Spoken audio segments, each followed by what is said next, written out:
Dans cette vidéo, je vais vous parler des neurones miroirs.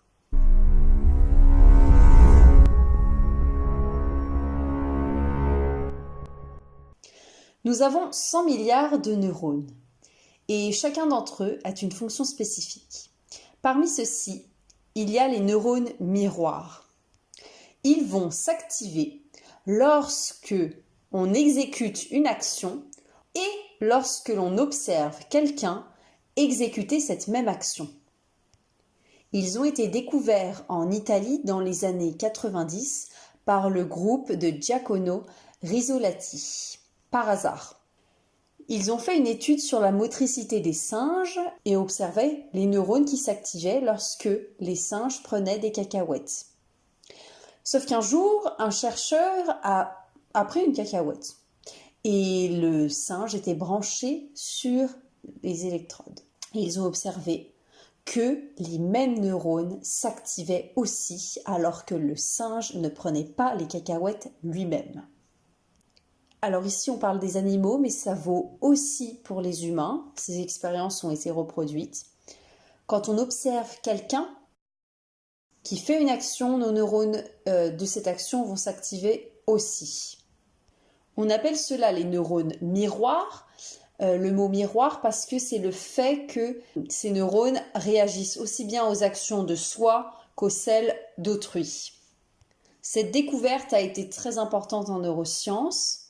Elle permet de comprendre l'apprentissage par imitation, les processus affectifs tels que l'empathie ou d'autres phénomènes sociaux.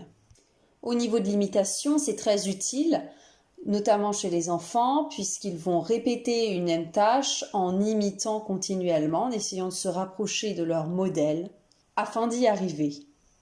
Ça permet aussi de ressentir une sensation qu'on va voir chez autrui. Si on voit quelqu'un rire, on aura plus envie de rire aussi. Donc ça permet de vraiment se sentir à la place d'un personnage au cinéma.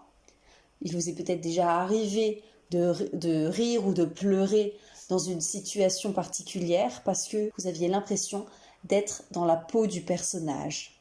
Et à ce moment-là, même si vous saviez que c'était une fiction, que vous aviez payé votre place de cinéma, eh bien les larmes ont coulé ou les rires ont éclaté. Ça permet la contagion émotionnelle. Donc ça veut dire qu'il y a certaines émotions qui vont être contagieuses. Donc j'ai parlé du rire, mais il y a aussi le bâillement.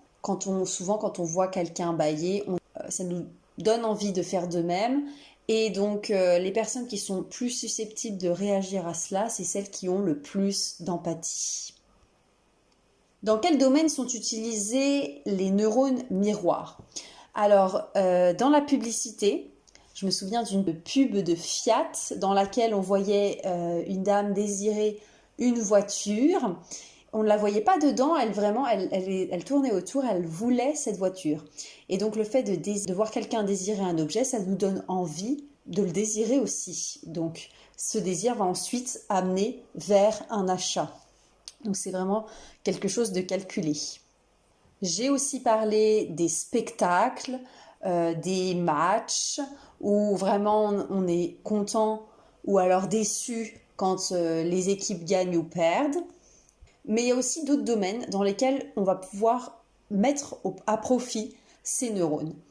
Ça peut être dans le sport. Moi, je sais que quand je regarde une vidéo de quelqu'un qui fait du sport, ça me donne tout de suite envie d'en faire aussi. Ça peut être aussi le cas pour travailler. Aujourd'hui, on a sur YouTube des study-tubers, des youtubeurs qui vont travailler. On les voit parfois pendant des heures en train de travailler. Et c'est vrai que regarder de temps en temps des petites vidéos comme ça, ou même on descend sur notre fil d'actualité alors qu'on ne fait rien, et là on les voit en train de travailler, ça nous donne envie de les imiter. Ça peut nous pousser à travailler aussi. Donc, je vous invite à vous aussi expérimenter ça en mettant dans vos fils d'actualité des personnes qui font du sport ou qui travaillent. Et comme ça, vous pourrez procrastiner un peu moins, voire être très productif.